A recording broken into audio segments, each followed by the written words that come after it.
보신 것처럼 검찰과 경찰 또 공수처가 동시다발적으로 수사에 속도를 내고 있습니다. 컨트롤 타워가 없는 상황에서 이런 경쟁이 오히려 수사에 방해가 되는 건 아닌지, 또 윤석열 대통령 직접 수사는 대체 어느 기관이 해야 하는 건지 사회부 박준우 기자에게 들어보겠습니다.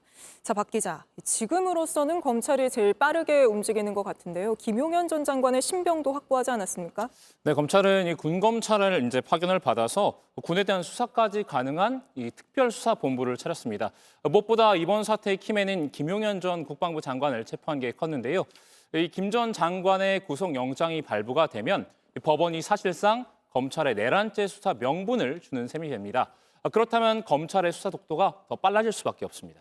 네, 김용현 전 장관을 검찰이 구속하면 이 검찰이 윤석열 대통령 수사까지 이어서 하는 거 아닌가 싶은데, 근데 경찰은 검찰에게 이 내란죄 수사 권한 자체가 없다고 하고 있지 않습니까? 네, 이 검경 수사권 조정으로 인해서 내란죄 수사 관할이 경찰이 된 건 맞습니다. 네. 민주당도 이에 따라서 오늘 이 조태용 국정원장에 대한 고발장을 경찰이 지휘하는 국가수사본부에 제출했습니다.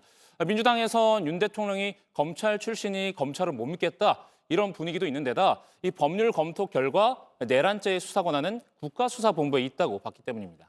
근데 경찰의 수사가 검찰보다 늦어진 이유는 뭡니까?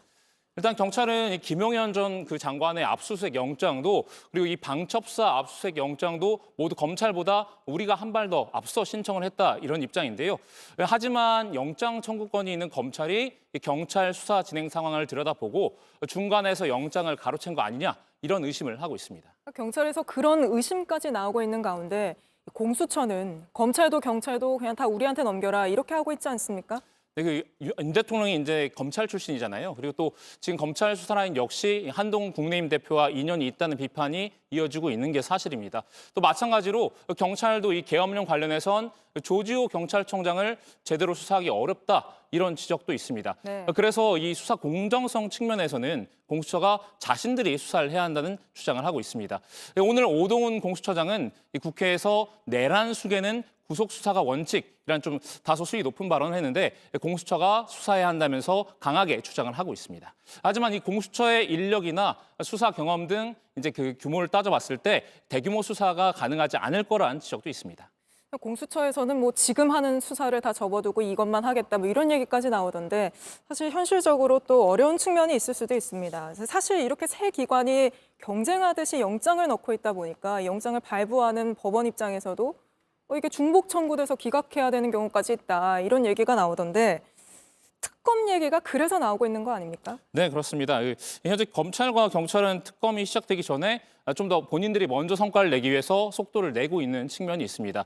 그러면서 수사기관 사이에 좀 불필요한 감정 싸움이 일어나고 있는데요. 네. 하지만 지금 수사기관들은 증거가 없어지기 전에 이 핵심 관계자의 신병을 좀 빨리 확보해서 초기 수사를 잘 하는 게 필요합니다.